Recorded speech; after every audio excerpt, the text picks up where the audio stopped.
Thank you for having me. It's very last minute and spontaneous. That's how I do it.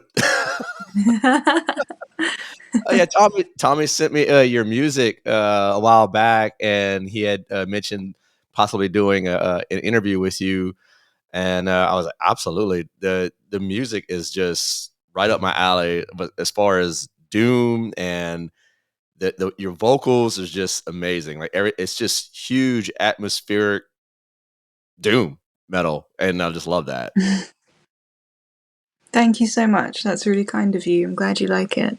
Yeah. So what I like to do on Tales from the Riff is just basically get the origin story of the artist and the band, and just what helped shape you as a musician throughout the years.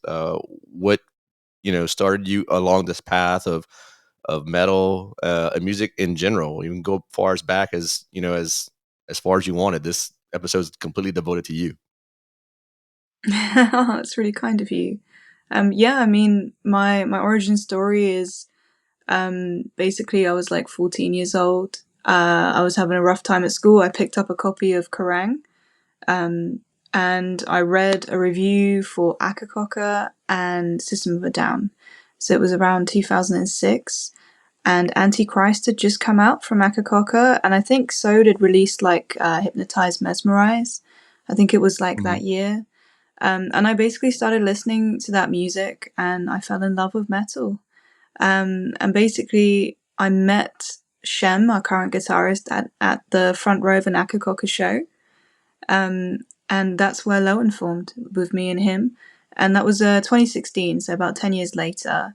And during that time, I basically devoted myself to just obsessively listening to metal. I love stuff with Middle Eastern influences. And one of the things I said to Shem at that show was that I'd love to hear really heavy music, but with that Middle Eastern influence. And some bands like that do exist, like Malakesh and to a degree Nile, but there was never really something that incorporated it in the way that I wanted to hear it. And that's how Lowen was born.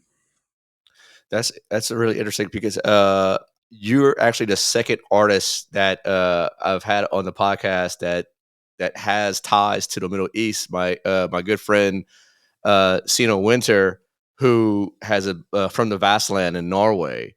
Uh, he Cool. actually he actually had to leave his homeland of Iran because they would not allow him to play extreme black metal in any sort, and so but I'm glad he's doing well. He's killing it actually in Norway as far as his brand of black metal, and in fact, it's amazing that all the he draws from the Persian mythology, and I believe absolutely like sings some or most in Farsi as well. I really love to hear that there are other Iranian musicians who are like thriving. It's really sad that you can't play metal in Iran. I was born in exile in the UK, so my parents fled Iran during the 79 Oh wow. revolution. Um, yeah, so I basically grew up knowing I could never go there, but hearing lots of stories about the culture, the history, the mythology. So I also incorporate a lot of that into the music. And Farsi was my first language. So, I learned English when I started going to school because my parents didn't want me to have an accent and they didn't want me to learn like broken English. So, I have like a really weird relationship with my Iranianness because it's kind of like a mythical place to me. And that's why this album is about Mazandaran, because it's a place that doesn't really exist. Like, there is a place in Iran called Mazandaran, but the Mazandaran of the Shahnameh, the Persian Book of Kings, which is the sort of mythological, one of the big books of mythology that's collected stories of like Iranian history. Mazandaran is like like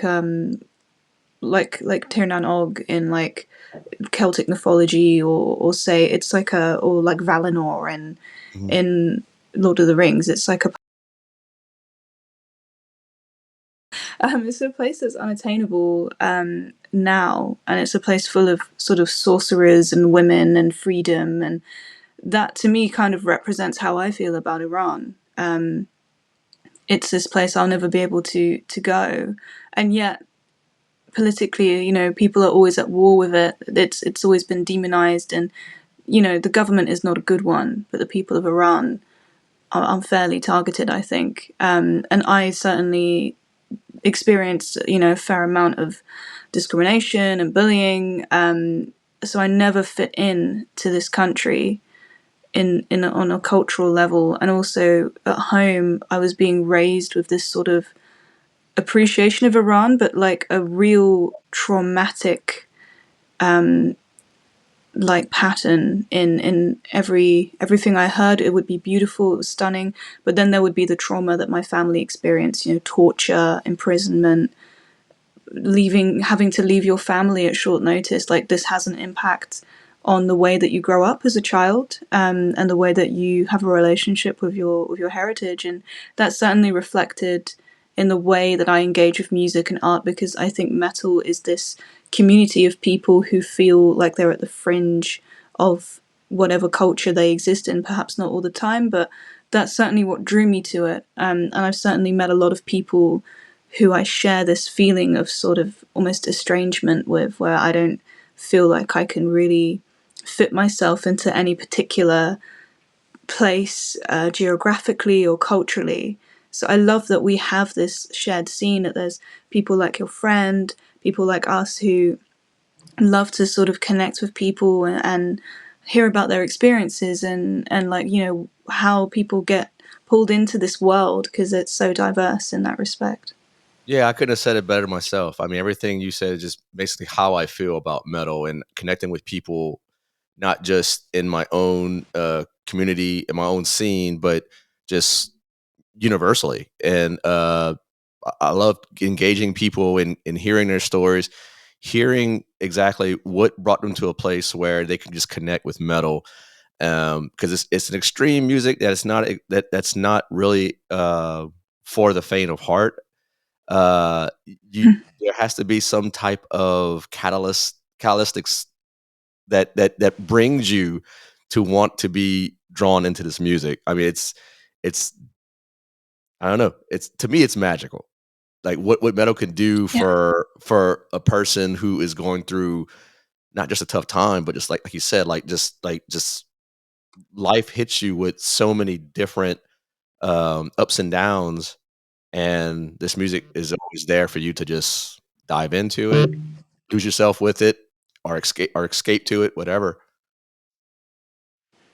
Yeah, I think that's something I really also love about this kind of music.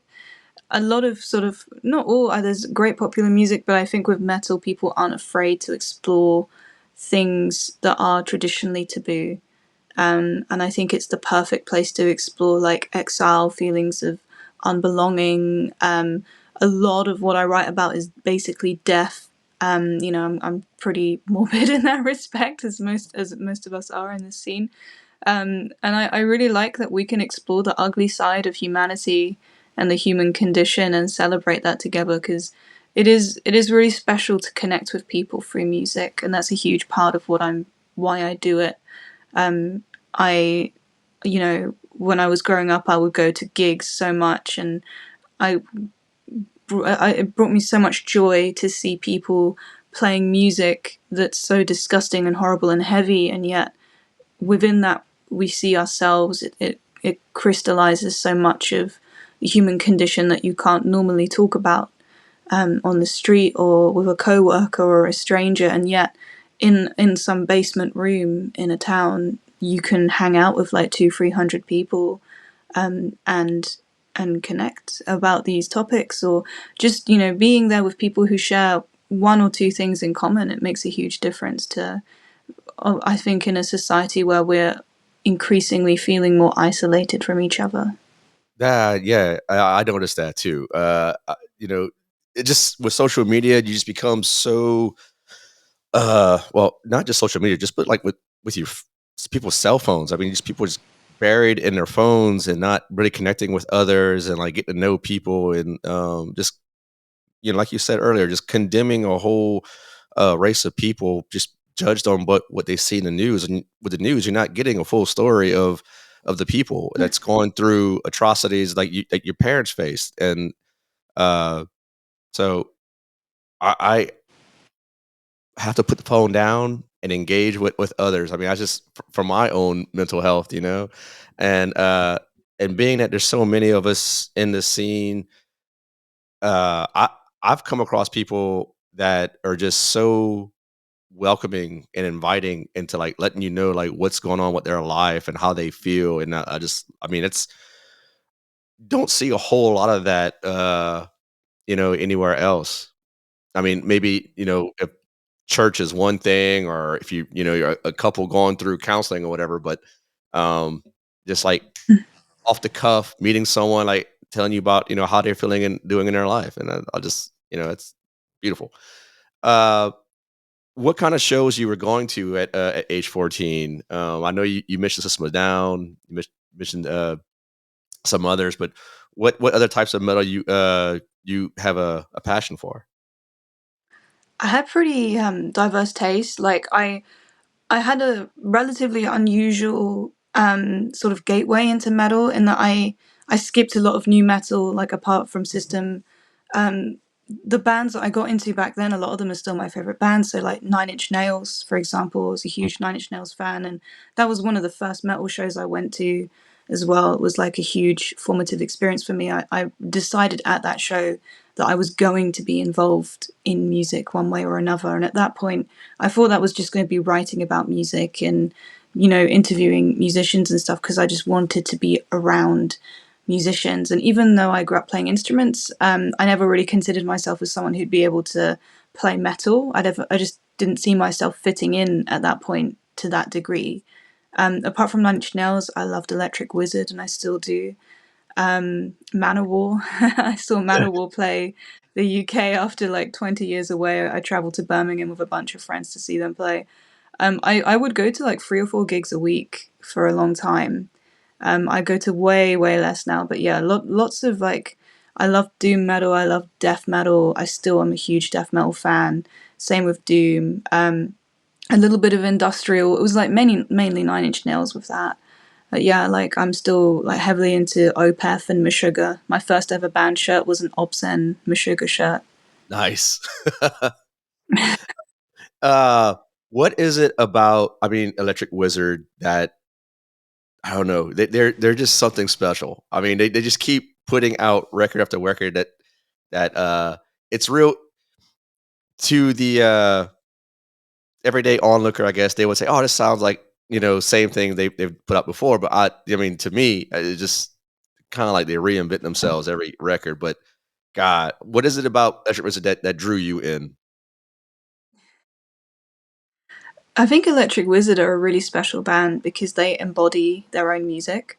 Like a lot of bands don't always match their sound like visually or as people, whereas Wizard are like they're living the way that they play music. Like they seem to be like really kind of crazy, and like I wouldn't necessarily like plan my day in the same way that they do, but I love that they are like that because I think that's exactly how you need to be, like to play that kind of music. It's so rock and roll, and the 70s Hammer horror stuff, their stage shows, like I've seen them play at least 10 times in different countries and across different years. Like they're really interesting.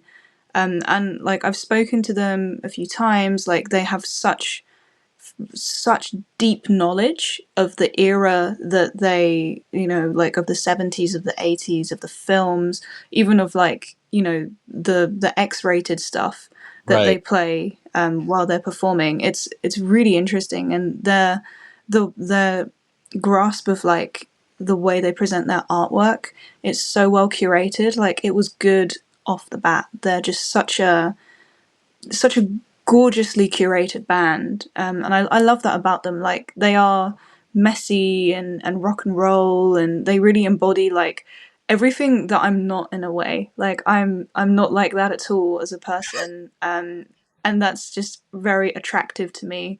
That they are like this like diametrically opposed group of just sexy, dark, horrible, like, yeah, just their vibe is immaculate.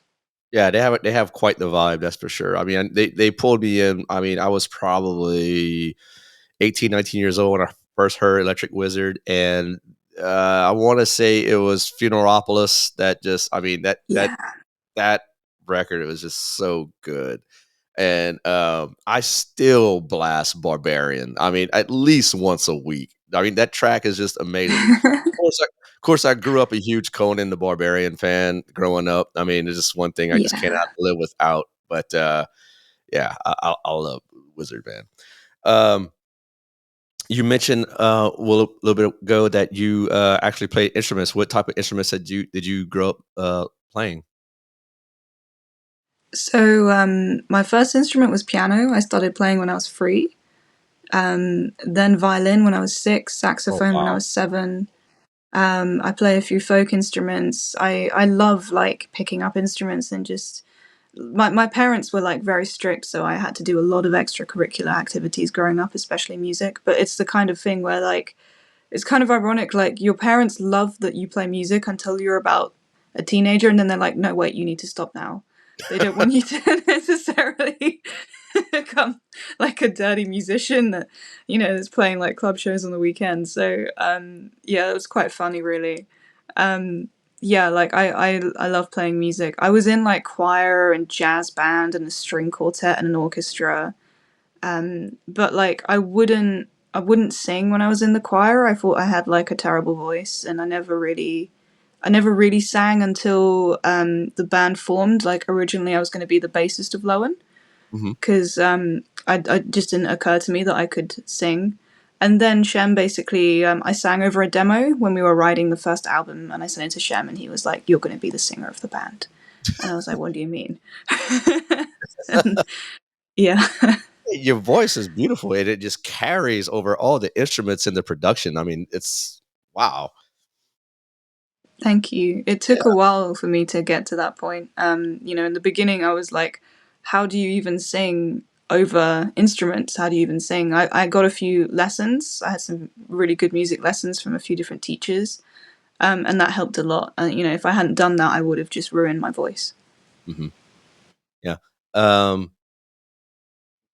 so you made a conscious effort to sing in Farsi, and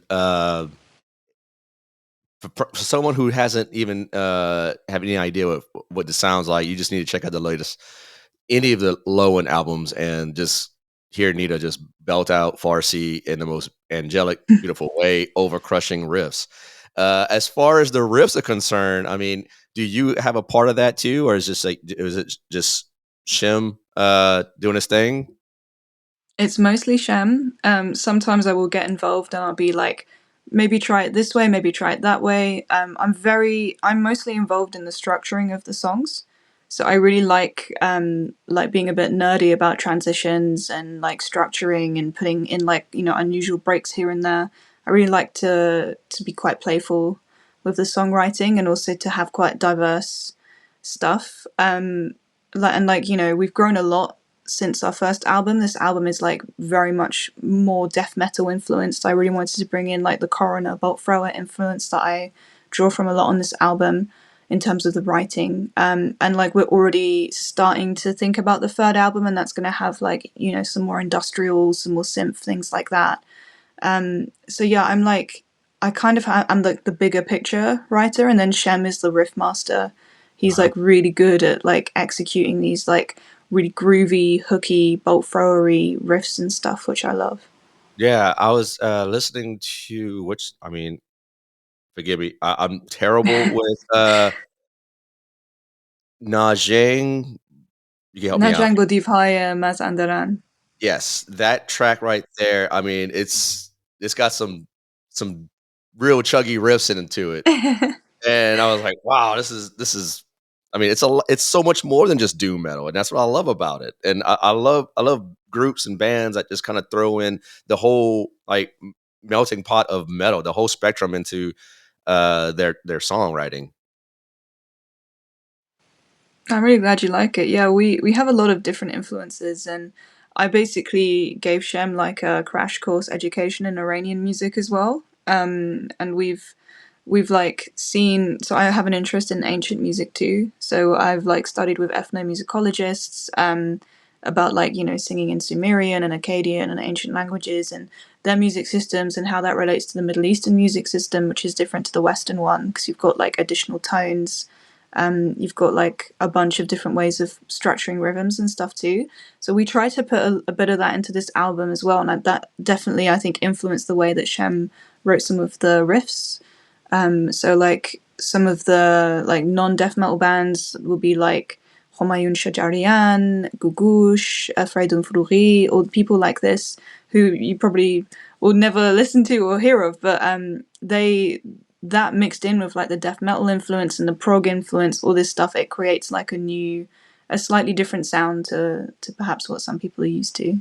Yeah, and I mean, I'm all about the variety and just like I said, breaking down barriers within traditional doom metal or anything like that. What I guess I know it's probably really hard. I mean, even as an American, you can't help but notice what's happening in Iran currently and in the Middle Eastern. Aside from talking about lyrical themes as the mythological, the ancient things of your culture, do you Mm. draw from what's the current state of reality right now in your music? I mean, I'm just real curious about that. Yeah. Yeah, I do. It affects, what happens in the Middle East affects me and my family over here on a daily basis. And there's a lot of anxiety. There are, often tense phone calls with family back home, hoping they're okay. There are like real psychological effects of the constant worry that Iran is going to get nuked. A few years ago, Trump was saying he wanted to blow up all of the heritage sites there. What's happening now is, right now is extremely scary. There's often throughout my life there have been moments where war has been really close to breaking out, or there have been skirmishes, but now seems to be one of the worst times for that. I'm very critical of the Iranian government, and that's in the album. So two of the song names are actually the names of death sentence charges that are rallied against people who protest against the government. So there's the Women Life Freedom movement right now, and there have been movements prior since the 70s, since even the 60s before the regime. And the history of Iran is fascinating, even especially the modern history, because it connects to the history of the Middle East and the West, and it started over 100 years ago now. So it's worth looking into because I think it would give a lot of people a greater understanding of why things are the way they are in the Middle East and the tensions that exist there.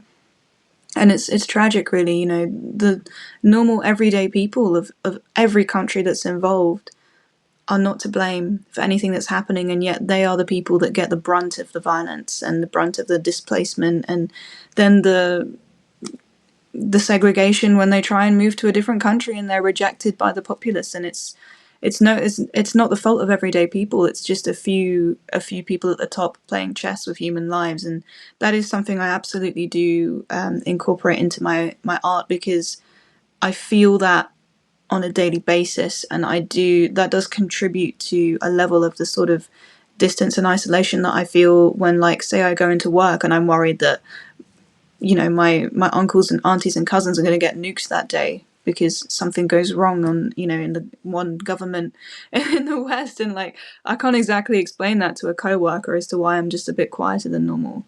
So yeah, like, that is definitely something that affects me, that I hold with me a lot. And if you look hard enough, you might find some clues in the lyrics. Yeah, absolutely. Definitely going to be looking for the clues now. I mean, just it's not every day I get to speak to someone who has firsthand experience with what's happening over there, and and who's affected by it on a daily basis, and in your everyday personal life. I mean, my heart goes out to you and your family. It really does. Um, Thank you. yes. What are you spoke about your coworker? What's something that you do during as a your occupation? If you don't mind me asking. I have like I have several different jobs. So the There you go. easiest way to say it would be I'm a freelancer.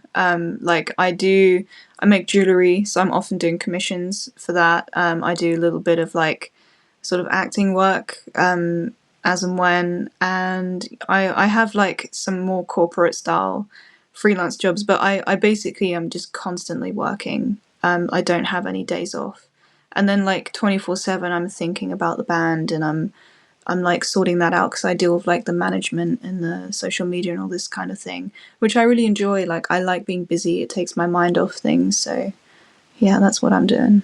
Yeah, I'd imagine you're really busy bee. Just with the band, with the music. I mean, uh, for one, just hearing just a little bit of your story right now is just insanely jealous of how many instruments that you could play because I'm struggling with just a guitar and bass. And you could I mean, and you play piano, violin, you sing bass as well. It's like it's wow. I didn't say I could do them well. I mean, I so I was pretty decent. Like I was okay. I was passable, but I'm not like I can't do any of those instruments as well like as I can sing now. And with guitar and bass, like I own a bass and I owned a guitar, but I can barely play them. I really desperately wanted to be like a rock star and be able to shred on the guitar, but I can just about play like the intro to Funeralopolis, and that's pretty much it. I mean, once you get that down, it's over. You're done. You can just Uh, call it quits. you've completed it. Yeah. Yeah. Um, as far as the band, I mean, I couldn't help notice on Spotify, y'all have upwards of 7,000 monthly listen to you guys, and part of that I'm sure is that y'all probably play pretty extensively live. Yeah, yeah, we just toured the UK and Ireland. It was our first proper tour with Green Lung, who are currently, well, they just toured America for the first time, which is amazing. They're a really cool band, really nice guys. And we've been playing like consistently live since 2018. But yeah, I mean, a lot of that as well is because I've been doing it DIY until this year, and we just signed to Church Road Records and Laybear Recordings, and Church Road have been absolutely amazing with like pitching us on Spotify editorial playlists and things like that. They've been a really really amazing label to work with actually, because I was always very wary of sort of going down that route. But finally, I got to a point where I was like, okay, I need help with releasing this album, and they were the perfect folks to do it with. So that definitely helped. But it's nice to hear, nice that Yeah, people are noticing our Spotify monthly listeners. I thought that's a thing only other bands are yeah, looking at. yeah. Our mutual friend and Tommy. I mean, I'm sorry you have to to meet talk with him from time to time. I'm kidding. Love Tommy. He's one of my best friends. Big up, Tommy. Uh, Yeah. but so how did y'all two meet at a show? Well, I haven't met Tommy in person yet. He's Oh, you coming haven't? to our show in London. Okay. I maybe oh gosh, I don't think we have. He's just moved from America to Yeah. the UK. So we met over like Bandcamp. He with Tribes of Medusa, like he released music, and Yeah. yeah, we just started messaging each other, and he's coming to our show, our album release show, which is in 2 weeks, Friday, 11th of October. I'm not sure when this is going to come out, so it could be in the past. But yeah, we'll properly hang out then, and I'll get to meet him. Like it's funny because as an English person, whenever I read a message, I read it in an English accent. But then when Tommy sends me a voice message and it's in an American accent, I'm really surprised by it. Yeah, he's been pretty uh I guess engaging with me over the past year because I guess he appreciates what I do and I appreciate what he does as a person and as a musician as well. Yeah, he's a great guy to hang out with too. 10 out of 10 recommend. Uh So what is next for Lowen besides the album release? Y'all, what you said y'all was doing some festivals this weekend? Yeah, we're playing Revolution Festival tomorrow in Manchester, so that's headlined by like Belzebong, Mars Red Sky are headlining tonight. I think Elephant Tree might be playing tomorrow too. So we're playing that. We've got a show with Employed to Serve in Guildford at the end of October, like a Halloween show, and then we have a show at the Underworld in Camden next year for like a promotion. It's 15 years of Chaos Theory, and we have some shows that aren't announced yet. And we might have even more shows where I'm sort of talking to people now about some potential European shows and things like that, but I can't say more than what I've just said. So whenever Lowen hit the stage for the first time, just how nervous were you? Like to Oh my god. just to put out, your art in front of the, an audience for the first time. I mean, how was that experience? It was so scary. There were probably about 20 people there. And it was utterly terrifying. Really, it was really last minute too. Like a friend of mine was putting on a show, and one of the bands pulled out, and he was like, "Please, can you fill in?" So we had like no notice. I was not ready, but that was probably the perfect way to do it because I only knew like 24 hours before going on stage it was happening. And I was, I mean, I think it's the case with most bands. Like your first show isn't good, especially if it's your first time on stage. Like it was decent, but I wasn't great, and I learned a lot from that experience. And I still get really bad stage fright. So before a show, I just kind of hide, and I'm really nervous, and I don't talk to anybody. And then afterwards, I'm like normal again. What type of things you do as a vocalist to like just to prep for either a recording or going on stage? I'm just real curious about that. I have like I love that every vocalist has their own sort of usually an OCD routine that they do. Mhm. So mine is that I drink a lot of water. Like I will start caning water the day before the show or recording. So I'll drink a huge amount, and then no dairy on the day. I do about 30 to 45 minutes of vocal warm ups that include like breath work, like really gentle warm ups. But I also, at the end, I'll do some really intense belting warm ups because usually the sets and whatever I'm doing, it's like really heavy on belting because Mhm. that's kind of like one of the few ways I can be heard over the instruments because it's so loud and busy. So yeah, that's kind of like a really important part of my vocal health, and like something I'm trying to do more, which I'm really bad at doing, is vocal cool downs as well. So doing fries and stuff to relax the vocal cords after performing.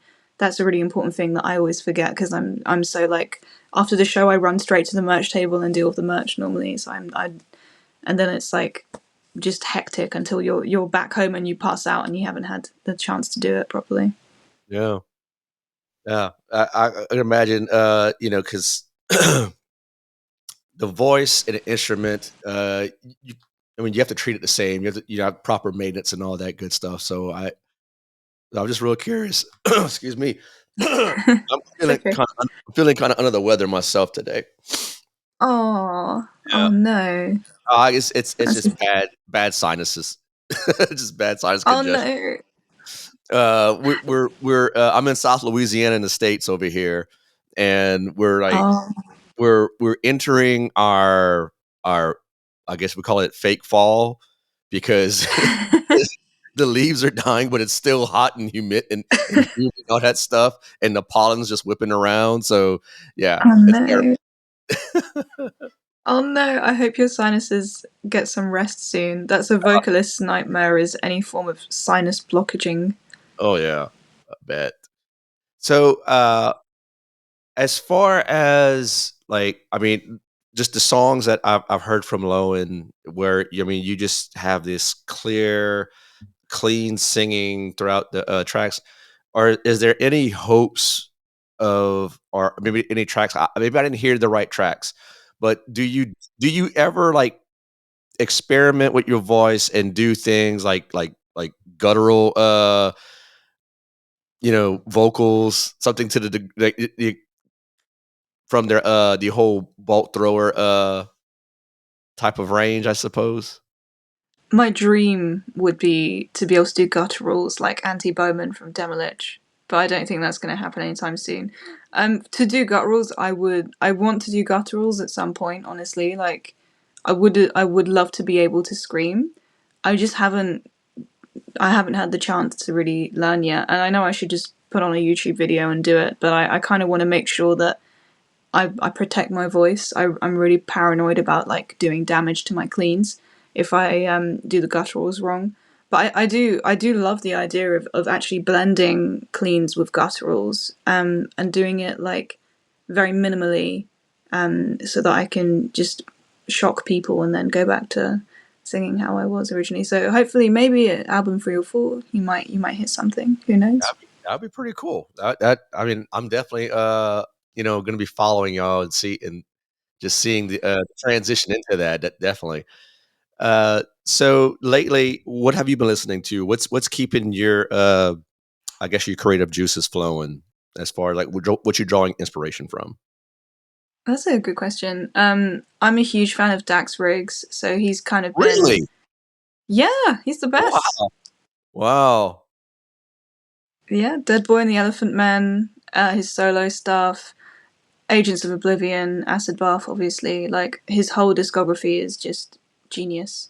So he's kind of like the sort of soft music I'm listening to. I've been listening to a lot of Aphex Twin, just because I need to like try and decompress a little bit around all the craziness that's going on. In terms of heavy, the new Nile album is really good. Like I'm really digging that. There's a French industrial hardcore crossover band called Fange, Mhm. Fange. They are fantastic. They released an album I think earlier in the year. They were fantastic. And then Harm's Way. I've been digging them. Like they have a song called Devour off the most recent album that I listen to like once a week. Yeah, like them, a lot of Opeth. I'm really hyped about the new album. So quite a like kind of a mixture of things. And then Jonathan Van Holten, he used to be in I think Tribulation. They have Mhm. this like these beautiful solo albums, the Forest Sessions, and like one before that really gorgeous like layered harmonies. So that's kind of like a lowdown of what I've been listening to. How about you? What are the new releases I should be checking out? As far as new, I don't know. I'm probably much older than you, so I kind of like stuck in my own ways. But I'm just some friends of mine have actually been turning me on to stuff that I just never heard of, and one of them is Mournful Congregation. I don't know if you heard of those guys. Oh, sick. Yeah. They the track "The Incubus of Karma." My good friend Dallas had turned me on to them. We record some tracks together. We kind of and he's he told me the importance of like you know everyone wants to learn how to like just shred and just tremolo pick real fast and just sweep pick and all that stuff and just be that rocker that you talked about. And then with Mournful Congregation, they're one of these groups that, man, like all you need is like is one really good note to just hang and bend in a long along with like some good riffs. And I highly recommend that track, Incubus of Karma by Mournful Congregation. Um, and I had a previous guest, Giad from Austria, and I love their discography. I mean, you cannot go wrong with Giad. And they have some fellow Austrians by the name of Indonymous. They have a track called "Wither and Thrive." Person person who loves death and doom like yourself, I would highly suggest that for you. Um, I could definitely send you that when we're done over here. And something completely off um, the metal genre is a band called Self Defense Family. Um, and it's basically an ever evolving like punk band, but they don't play traditional punk. It's more kind of like indie rock, but this one song, "The Supremacy of Pure Artistic Feeling," I got to hear that song at least once a day. I don't know why, and it sounds depressing as all shit, but I don't know what it is about that song. It just calls me every day. Just check it out, and I don't know. It was the lyrics that kind of just resonate with me. It just feels like it's real true to life from where I'm coming from. And let's see what else. Oh, and I mean, as far as like going back to old stuff, I mean, can't go wrong with I'm a huge Dark Throne fan, so I'm always listening to old Mhm. Dark Throne stuff, and their influences. Death Strike. I've been listening to The Truth a lot, so that's pretty much where I'm at as far as like Nice. lately, and then as of late, listening to Lowen. It's I like to keep it interesting with the playlist. I like to just have it. I like to really fuck up Spotify's algorithm and try to see just how random they can put things in order for me. Yeah, I love that too. I really enjoy like confusing Spotify. It's definitely got to work really hard sometimes. Yes. So, what are 6 albums that you just simply cannot live without? I ask this to all the artists that come on board, and Oh, damn. if you could just nail down like 6 albums that you just, the flat's on fire and you got to roll out. Like, what you taking? Bolt thrower for those once loyal. Um, Electric Wizard. This is going to be tough. I guess Dope Throne. Sleep. The Sciences. That's free. Akakoka. Words that go unspoken, deeds that go undone. So I've got two more. System of a Down steal this album. And then one more album. Oh my goodness. Death. Leprosy. Oh, that's a great one. That is a great album. And Yeah, that's pretty good. I am still blown away that you really love hearing Dax Riggs and Asabat. That's Yeah. that's just wild. Uh, you have to be the first person from London that's ever mentioned that on this podcast. So No congratulations. way. Yes. Thank you.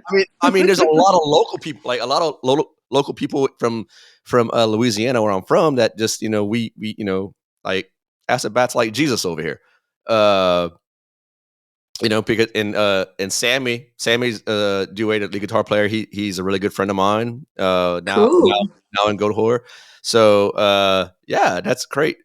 It just seems like Asabat is you know kind of got this resurgence, and rightfully so. And I'm just happy for them to see that. Oh, I actually been listening to them since I was a teenager. So I That's downloaded Living Dead Girl off LimeWire. I hope they don't mind. That's how I discovered them. I was like 15, 16 years old. And I was like, holy shit, this band is great. And then I discovered all of Dax's other stuff, and yeah, Goat Horror are really cool too. So that's really cool that you have that like connection to them. Oh yeah, check out the episodes on my website. It's a fun time. With I Hell think yeah. I think Sammy and I had 3 different interviews, and they're just, man. I love that dude. He's an absolute treasure, I tell you. That's so cool. But Nina, thank you so much for coming on board the podcast. I know you got a busy schedule ahead of you this weekend, and I'm just so thankful for your time. I really, really enjoyed hearing your story as far as yourself and the band Lowen. Um, whatever success comes about, y'all rightfully deserve it. So thank you so much. Thank you so much. I really appreciate it. It's so cool that we could do this like with a few hours notice, and Yeah, it's been yeah, really nice to talk to you. Thank you. It's so absolutely. lovely to meet you. Same here. Same here. I'll definitely keep in touch. And Yes. you know, uh, I do owe Tommy a visit in the UK, so hopefully we could kind of all meet up Yeah. eventually. That'd I be would great. love that. That'd be Yeah, let's amazing. do it. Let's go to a show. Don't threaten me with a good time. Just, just don't. Oh, thanks so much for having me. I hope your sinuses get better as Oh, well. thank you so much. I really appreciate it. You have a great weekend. Have a great festival time over there, and yeah, this will be out a little sooner than you think. So hopefully, Okay. just before your the record release party. Oh, amazing. Thank you so much. Absolutely. Nina from Lowen, everyone. Thank you. Bye. Bye.